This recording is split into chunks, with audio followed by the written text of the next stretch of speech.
లోకజనులైన వార్లారా, మీ అందరికీ ఈ రాత్రి కాలమున నా ఆశీర్వాదములు, నా శుభవచనములు. ప్రపంచ క్రైస్తవులారా, నా సహోదరి సహోదరులైన వార్లారా, మీ అందరికీ నా శుభవచనములు, నా ఆశీర్వాదములు. మన దేవుడైన యెహోవా దేవుడు, సృష్టికర్త అయిన యెహోవా దేవుడు నన్ను మీ కింద మీ పనివాడిగా ఎంచుకొని తన రాజ్యం నుంచి తన సన్నని స్వరాలను పంపుతూ నాతో మాట్లాడుతూ ఉన్నాడు. దేవుడు నన్ను మీ కింద మీ పనివాడిగా ఎందుకు ఎంచుకున్నాడు అంటే, దేవుడే చెప్పాడు, తన రాజ్యం నుంచి తన సన్నని స్వరాలను పంపుతూ ఆ స్వరాలతో మాట్లాడి చెప్పాడు. ఏం చెప్పాడంటే, నా ప్రియకుమారుడైన క్రీస్తు మొదటిసారి ఈ లోకానికి వచ్చి 2000 సంవత్సరాలు దాటింది. అయినా కూడా లోకజనులైన వారందరూ కూడా నా జనులుగా మారలేదు. కొంతమంది మాత్రమే నన్ను తమ దేవుడిగా ఎరిగి విశ్వసిస్తున్నారు. మిగతా వాళ్ళు నన్ను తమ దేవుడిగా ఎరిగి విశ్వసించటం లేదు. ఒకవేళ నేను రెండోసారి నా ప్రియకుమారుడైన క్రీస్తుని ఆకాశం మీదకు పంపి ఈ లోకాన్ని కనుక ఈ కాలంలో అంతం చేస్తే, తీర్పు దినాన నన్ను ఎరిగిన నా జనులకు మాత్రమే నేను న్యాయ తీర్పు తీర్చగలుగుతాను. మిగతా వాళ్ళకి, నన్ను ఎరగని జనులకు అన్యాయపు తీర్పు తీర్చాల్సి వస్తుంది. నేను ఎవరికి కూడా అన్యాయపు తీర్పు తీర్చు దేవుడిగా లేను. అందరికీ న్యాయ తీర్పు తీర్చు దేవుడిగానే ఉన్నాను.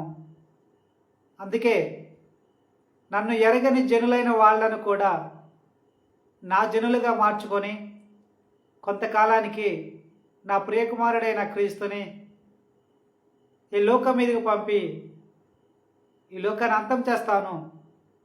ఈ లోకాన్ని అంతం చేసిన తర్వాత సర్వజనులైన వాళ్ళకి నేను న్యాయ తీర్పు తీరుస్తాను. దేనికి అంటే, నేను అందరికీ కూడా న్యాయ తీర్పు తీర్చు దేవుడిగానే ఉన్నాను. నేను ఆది నుంచి కూడా అందరికీ న్యాయ తీర్పు తీర్చు దేవుడిగానే ఉన్నాను. నా సర్వ సృష్టికి నేను న్యాయ తీర్పు తీరుస్తూ ఉంటాను. నన్ను ఎరుగని జనులైన వాళ్ళను నా జనులుగా మార్చుకోవడానికి నేను నిన్ను ఎంచుకున్నాను. నేను నా నోటి మాట పలికితే సృష్టి కలుగుతుంది. అందుకే నేను నా నోటి మాట పలికి నీతో మాట్లాడటం లేదు. నేను నా రాజ్యంలో నా సింహాసనం మీద ఆసీనుడైన నేను నా 2 పెదాల నుండి సన్నని స్వరాలను భూలోకంలో జీవిస్తున్న నీ వద్దకు పంపి ఆ స్వరాలతోనే నీతో మాట్లాడుతూ ఉన్నాను. నేను గతంలో కూడా ప్రవక్తలను, నాయకులను ఎంచుకున్నాను. వారితో కూడా నేను సన్నని స్వరాలను పంపియే మాట్లాడాను. నా నోరు తెరిచి మాట్లాడను. నా నోరు తెరవకుండా నా 2 పెదాల నుండి స్వరాలను పంపుతూ ఆ స్వరాలతోనే నేను మాట్లాడతాను. నా సర్వ సృష్టిలో జీవిస్తున్న వారందరితో కూడా నేను నా నోరు తెరిచి మాట్లాడను. నా 2 పెదాల నుండి సన్నని స్వరాలను పంపుతూ ఆ స్వరాలతోనే నేను మాట్లాడతాను అని దేవుడు చెప్పాడు. దేవుని జనులైన వార్లరా, మీరందరూ కూడా తెలుసుకోండి. మీ అందరికీ తెలుసు, దేవుడు ఆదామును సృష్టించిన తర్వాత ఆదాముతో ఎలాగ మాట్లాడాడంటే, తన నోరు తెరిచి మాట్లాడలేదు. తన 2 పెదాల నుండి స్వరాలను పంపుతూ ఆదాము వద్దకు ఆ స్వరాలతోనే మాట్లాడాడు. తర్వాత దేవుడు ఎంచుకున్న మనుషులతో ఆ విధంగానే మాట్లాడాడు.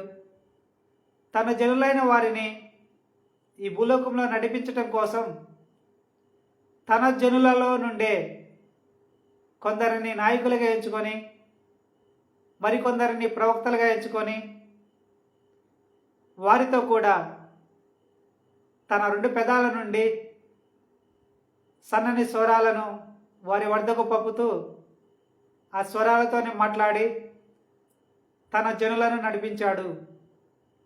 మోషే గారితో కూడా అలాగే మాట్లాడి ఇశ్రాయేల్ జనాంగాన్ని నడిపించాడు. ఈ మాట మీరందరూ తెలుసుకోండి.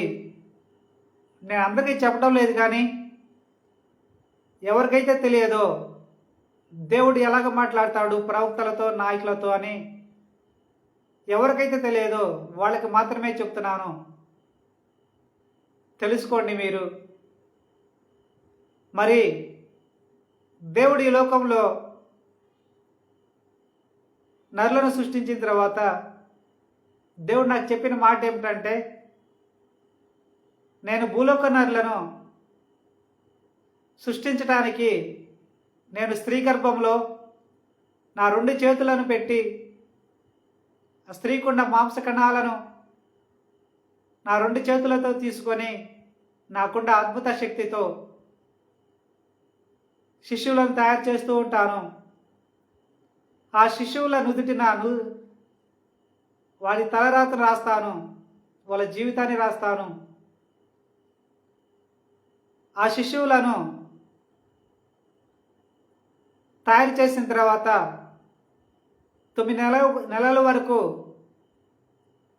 స్త్రీ గర్భంలోనే ఉంచి స్త్రీ ఉమ్మనీరునే శిశువుకి ఆహారంగా ఇస్తాను, పోషిస్తాను. నేను ఆ శిశువును తయారు చేసిన తర్వాత ఆ శిశువు శరీరం మొత్తం కూడా సజీవంగా ఉండటానికి నేను నా రాజ్యం నుంచి నా నోటి నుండి జీవ కణాలను ఊదుతాను. ఆ శిశువు శరీరం మొత్తం కూడా ఆ జీవ కణాలే ఆ శిశువులకు ప్రవేశించిన తర్వాత ప్రాణ కణాలుగా ఉంటాయి. ఆ ప్రాణ కణాలు రక్తంలో ఉండటం వల్లనే శిశువు బ్రతికి ఉంటుంది, సజీవంగా ఉంటుంది అని దేవుడు చెప్పాడు. దేవుని జనులైన వాళ్ళరా, మన శరీరంలో ఉన్న రక్తంలో ఉన్న ఆ జీవకణాలు, ప్రాణకణాలు, ఆ ప్రాణము కూడా దేవునికి మొరపెట్టుకుంటూ ఉంటుంది. బైబిల్లో ఉన్న మాటే చెప్తున్నాను మీకు.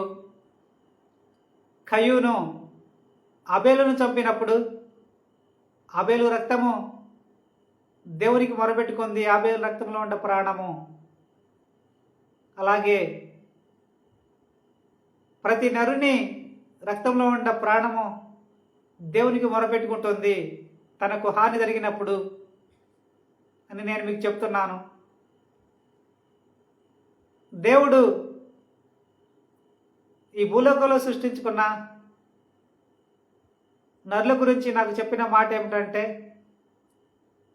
ఈ భూలోకంలో జీవిస్తున్న నరులైన వాళ్ళు నాకు ప్రియమైన నరులు అని దేవుడు చెప్పాడు. అవును, మీరందరూ కూడా దేవునికి ప్రియమైన నరులే. అందుకే ప్రియమైన పిల్లలే. దేవుడు మిమ్మల్ని అంతగా ప్రేమించాడు, అంత గొప్పగా ప్రేమిస్తున్నాడు. మరి అంతగా గొప్పగా ప్రేమించిన దేవుడు తన అరచేతులలో ఎంతో అపూర్వంగా చెక్కున్న దేవుడు, ఎంతో అపూర్వంగా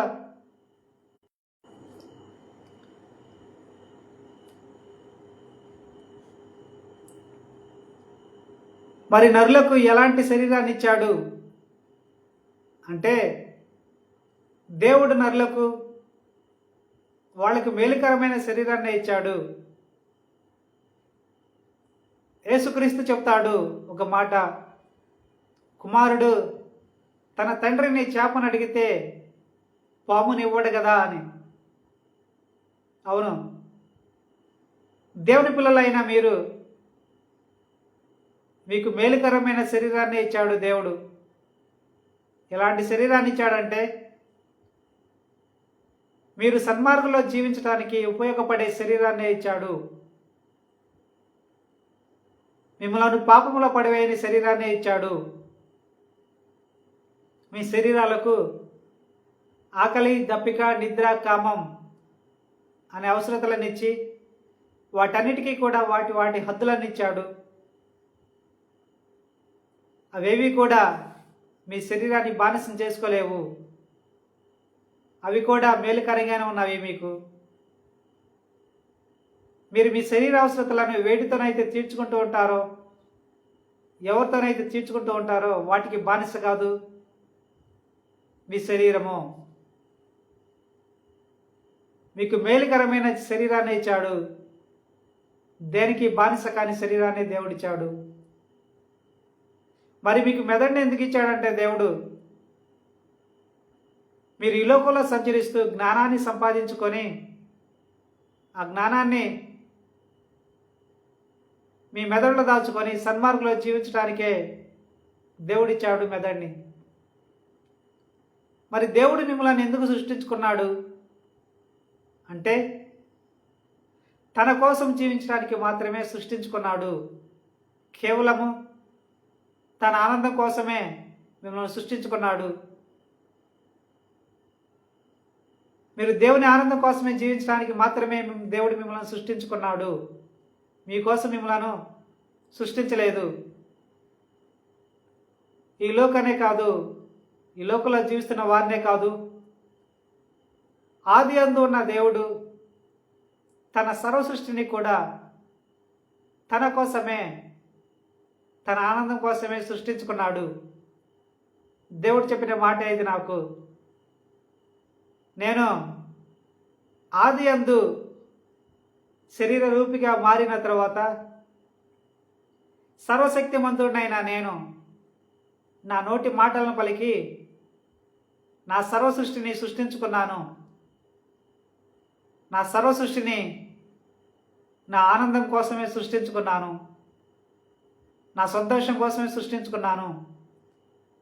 నా సర్వ సృష్టిలో జీవిస్తున్న వారిని కూడా నా ఆనందం కోసమే సృష్టించుకున్నాను, నా కోసమే సృష్టించుకున్నాను అని దేవుడు చెప్పాడు. అవును, మీరు కూడా ఈ లోకాన్ని, ఈ లోకంలో జీవిస్తున్న సర్వ మానవాళిని కూడా దేవుడు తన కోసమే సృష్టించుకున్నాడు, తన ఆనందం కోసమే సృష్టించుకున్నాడు. ఎవరిని కూడా వారి కోసం వారిని సృష్టించుకోలేదు. అదే నిజం. దేవుని కోసం మాత్రమే జీవించడానికి మిమ్మల్ని సృష్టించుకున్నాడు. దేవుని చిత్తం అదియే, దేవుడు కోరుకుంది అదియే.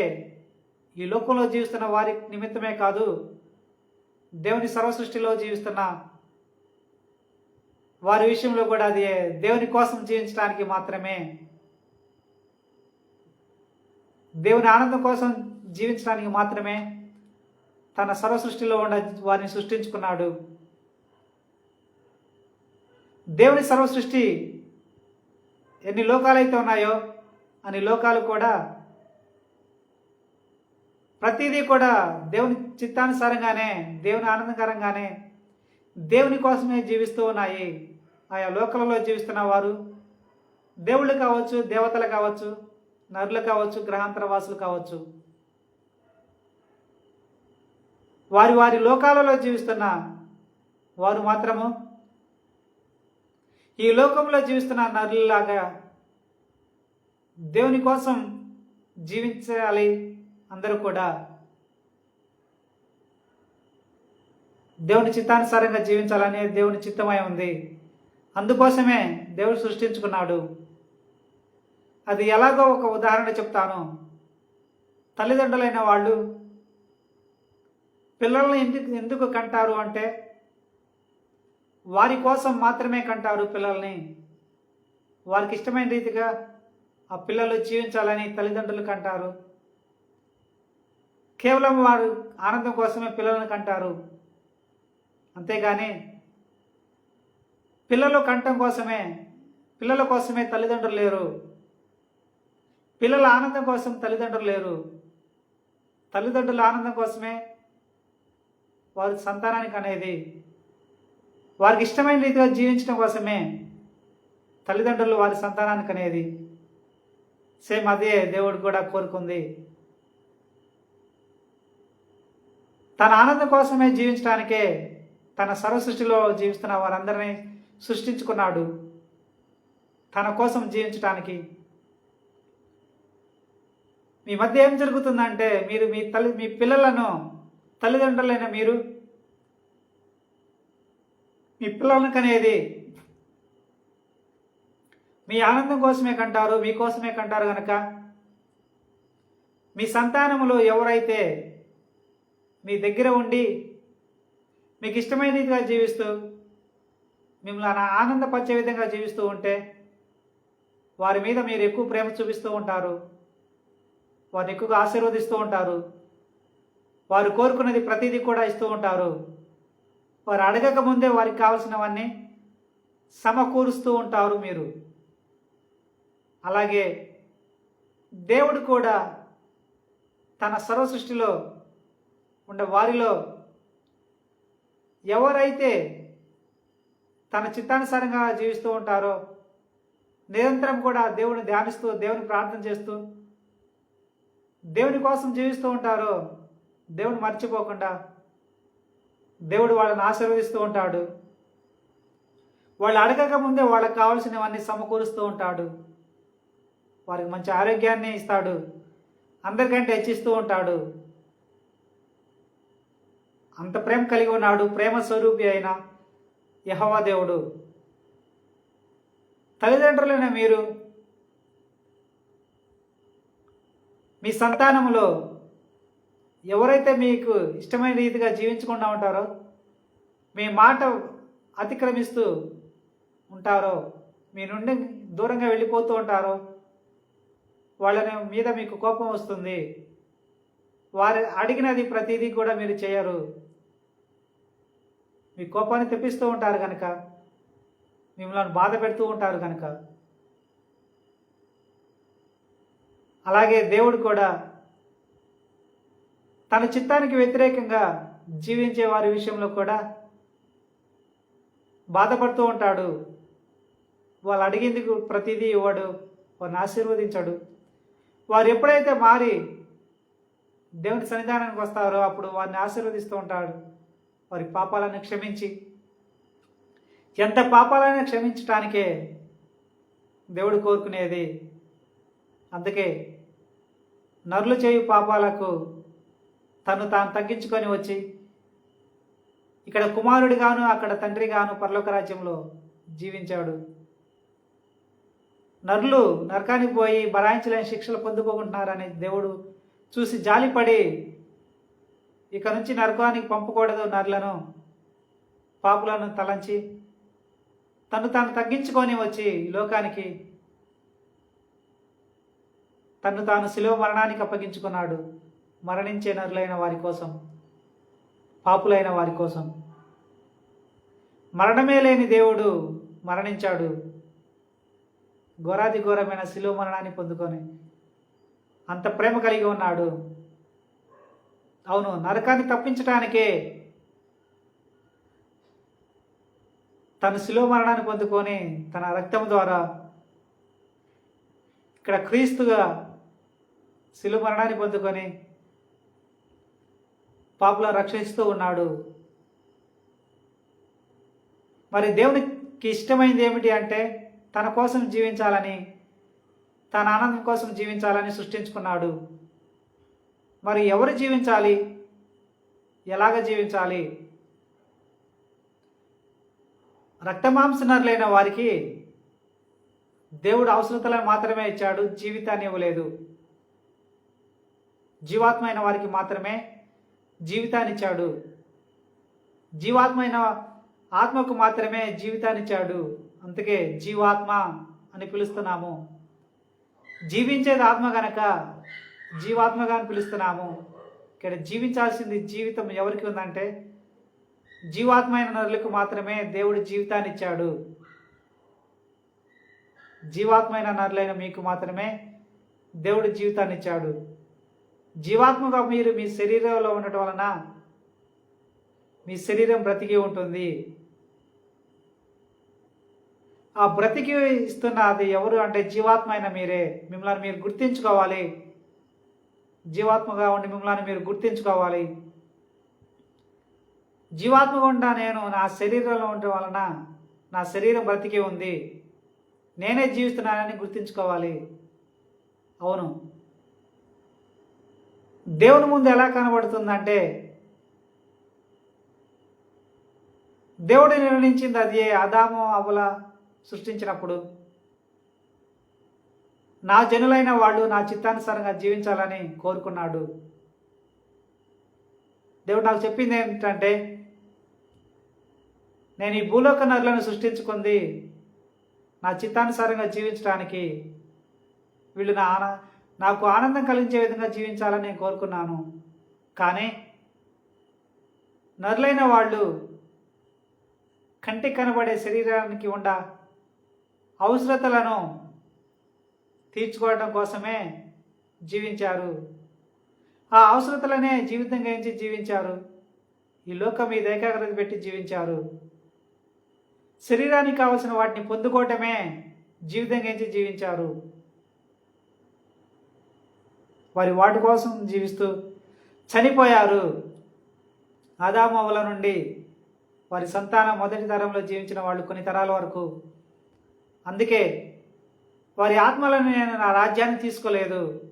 ఎందుకంటే వాళ్ళు శరీరం కోసమే జీవించారు కనుక, లోకం మీద ఏకాగ్రత పెట్టి శరీరానికి కావాల్సిన వాటిని పొందుకోవటమే జీవితంగా ఎంచి జీవించారు కనుక ఆత్మగా ఉండ వారిని వారు గుర్తించుకోలేదు. ఆత్మగా వారు జీవించలేదు. వారు చనిపోయిన తర్వాత నేనేమని తలంచాను అంటే ఈ భూలోక నరులైన వాళ్ళు కేవలం శరీరం కోసమే జీవించారు. లోకం ఈ ఏకాగ్రత పెట్టి శరీరానికి కావాల్సిన వాటిని పొందుకోవటమే జీవితంగా ఎంచి జీవించారు. అందుకే వాళ్ళకి జీవితం సరిపోలేదని ఎంచి ఆత్మగొండ వారిని నేను ఈ భూలోకంలోనే ఉంచాను. అలాగే ఎందుకు ఉంచానంటే చాలని వారి జీవితాన్ని జీవించడానికి, తీరని కోరికలను మరలా తీర్చుకోవడానికి అని దేవుడు చెప్పాడు. దేవుని జనులైన వాళ్ళరా, ఆదాము మొదటి తరంలో జరిగిన సంఘటనే ఇదంతా దేవుడు చెప్పింది నాకు. ఆనాటి నుండి ఈనాటి వరకు కూడా భూలోక నరులలో ఎవరైతే జీవాత్మగా ఉండ వారిని మరిచిపోయి వాళ్ళ కంటికి కనబడే శరీరానికి ఉండే అవసరతలను తీర్చుకోవటమే జీవితంగా ఎంచి జీవించారు. వాళ్ళు చనిపోయినప్పుడు వారి విషయంలో కూడా అదే నిర్ణయించాడు.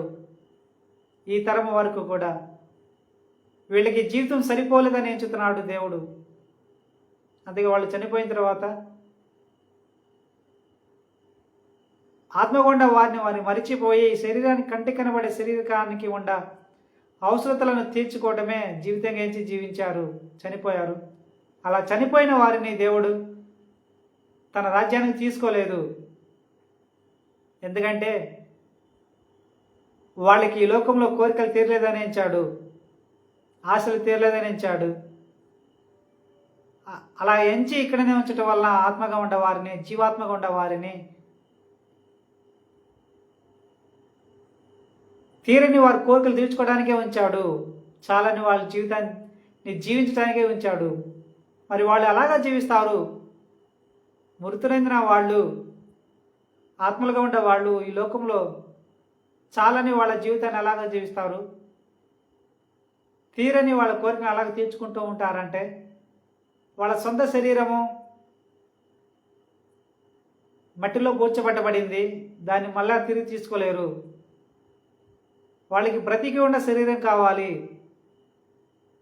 అందుకే వారి సమాధి వీడిని మనుషుల మధ్యకి వచ్చి, జీవిస్తున్న మనుషుల మధ్యకి వచ్చి, బ్రతికి ఉన్న మనుషుల మధ్యకి వచ్చి వీధుల వెంబడి తిరుగుతూ వారి గృహాల్లో ప్రవేశిస్తూ, వారి కుటుంబ సభ్యుల గృహాల్లోకి ప్రవేశిస్తూ, వారి కుటుంబాలలో అప్పుడే పుట్టిన శిష్యులు ప్రవేశిస్తూ ఉంటారు. కొందరు ఆత్మగా ఉండేవారు మరికొందరు వారి కుటుంబాలలో ఎక్కువగా ప్రేమించే వారిలో ప్రవేశించి జీవిస్తూ ఉంటారు. మరికొందరు ఆత్మలుగా ఉండవారు వీధులమ్మటి తిరుగుతూ ఉన్నప్పుడు గాలిలో వారికి నచ్చిన వారిని ఎంచుకొని వారిలోకి ప్రవేశించి అదే తెలివితేటలతో అదే మనస్తత్వంతో వాళ్ళ శరీరాన్ని తమ శరీరంగా అనుకొని వాళ్ళ జీవితాన్ని తమ జీవితంగా ఎంచుకొని భావించి వాళ్ళ జీవితాన్ని జీవిస్తూ ఉంటారు. ఈ సంగతి భూలోక నరులు అయిన అందరికీ తెలియదు. ఆత్మలుగా ఉండే వాళ్ళు అలాగే జీవిస్తూ ఉంటారు. ఈ సంగతులని నేను మీకు ఎందుకు చెప్తున్నానంటే మీరు వారి వలె ఈ లోకంలో ఉండకూడదు. ఆత్మలుగా ఈ లోకంలో ఉండే వారి వల్ల మీరు ఉండకూడదు. అలా ఉండకుండా ఉండాలి అంటే మీరు జీవాత్మ గుండా మీకు మాత్రమే దేవుడు జీవితాన్ని ఇచ్చాడు కనుక మీరు మాత్రమే జీవించాలి. మీరు మీ శరీరంలో ఉండి మీ శరీరాన్ని బ్రతికిస్తూ ఉన్నారు అని గుర్తించుకోవాలి. మీరు మీ నోటిని ఉపయోగించుకుంటూ జీవాత్మైన మీరే మాట్లాడుతున్నారని గుర్తించుకోవాలి. శరీరానికి ఉండే కళ్ళను ఉపయోగించుకుంటూ మీరే చూస్తున్నారని జీవాత్మ గుండా మీరే చూస్తున్నారని గుర్తించుకోవాలి. మీ శరీరాన్ని ఉపయోగించుకుంటూ జీవాత్మైన మీరే క్రియలు చేస్తున్నారని గుర్తించుకోవాలి. జీవిస్తుంది మీరుగానే గుర్తించుకోవాలి. దేవుని ముందు కూడా అదే కనబడుతుంది. జీవాత్మైన నరులే వాళ్ళ శరీరంలో ఉండి వాళ్ళ శరీరాన్ని ఉపయోగించుకుంటూ జీవిస్తున్నట్టుగానే దేవుని ముందు కనబడుతుంది. అందుకే నరులైన వారిని చనిపోయిన తర్వాత జీవాత్మైన నరులుగా జీవించిన జీవితంగానే ఎంచుతున్నాడు దేవుడు. జీవాత్మైన నరులే తన చిత్తానుసారంగా జీవిస్తే తన పరలోక రాజ్యాన్ని తీసుకుంటున్నాడు. పాపాలు చేసిన వారిని నరకానికి పంపుతున్నాడు. జీవాత్మైన నరులను మాత్రమే, రక్తమాంస నరులను పంపటం లేదు. దేవుని ముందు జీవాత్మైన వారే జీవిస్తున్నట్టుగానే కనబడుతుంది. మీరు కూడా అలా గుర్తించుకొని జీవాత్మైన నరులైన మీరు జీవించండి. దేవుని కోసం జీవించండి. దేవుని ఆనందం కోసం జీవించండి. మీరందరూ కూడా పరలోక రాజ్యంలో ఉండాలని నేను కోరుకుంటున్నాను నిండు మనసుతో. దేవుడు మిమ్మలను మీ కుటుంబ సభ్యులను ఆశీర్వదించాలని నిండు మనసుతో మరొకసారి కోరుకుంటూ ఇంతటితో ముగిస్తున్నాను. మీకేమైనా డౌట్లు ఉంటే నాతో కాంటాక్ట్ అవ్వచ్చు, నాతో మాట్లాడవచ్చు. నేను మీ కింద మీ పనివాడిగానే మీకు చెప్తున్నాను. మిమ్మల్ని సృష్టించిన మీ సృష్టికర్త అయిన దేవుడు నన్ను మీ కింద మీ పనివాడిగా ఎంచుకున్నాడు కనుక మీ కింద మీ పనివాడిగానే చెప్తున్నాను. దేవుడు మిమ్మలను మీ కుటుంబ సభ్యులను ఆశీర్వదించాలని మరొకసారి కోరుకుంటూ ఇంతటితో ముగిస్తున్నాను. ఆమేన్, ఆమేన్, ఆమేన్.